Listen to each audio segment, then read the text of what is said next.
I presented this vision to the board. It was my first time as a general manager. The meeting went well. There was a really good conversation. People bought into the vision. There was a lot of questions about how do we get there.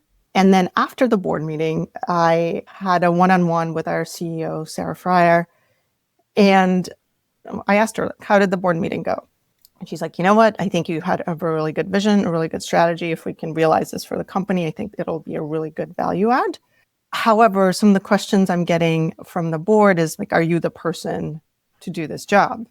Because you didn't come across as confident. Oh, wow. And I think it hit me in that moment as just like a freight train. I was like, I think she said more words after that, but then it was kind of like my ears went into that underwater space where I was like, wait, she said what, but this? And then I started kind of going through all the things I did and how could I said it? And was my voice quivering? Why is she saying that? Is she allowed to say that? Like, right, yeah. I practiced so much. So there was a level of, I think, the waves of denial, then anger, and that kind of prevented me from listening to anything else that was being said. And one of the things that Sarah always says is feedback is a gift. And in my mind, there was a level of blocker of like, well, yeah, if you're kind of high up in the company, you could say that. But here I am, like trying to figure it out. So it was definitely hard to receive that feedback. But then the more I thought about it, the more I think I realized that this is something that is standing in my way and standing in the way of my career and standing in the way of me proving that, yes, I can do this job and can do this for the company. And so I spent a lot of time on how do I work on this? So I spent time with an executive coach to really go through what is executive presence? How do you communicate? How do you project?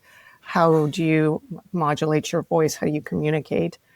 But then above that, a podcast I listened to from Professor Gupta around just coronavirus and how he needed to speak to people who are pro-vaccination and then people who weren't. Because of a lot of the folks that weren't, they weren't even getting those conversations from someone like him because they were already in denial. So he talked about this concept of moving from being right to being effective.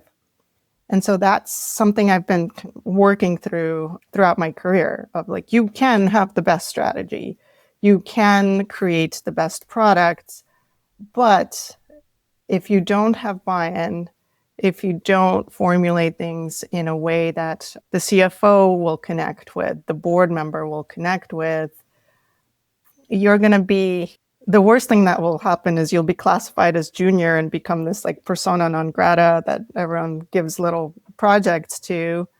And the best thing that will happen is somebody else will take that idea forward and effectively get the credit. And the other worst thing is it'll just never happen for you, never happen for the company.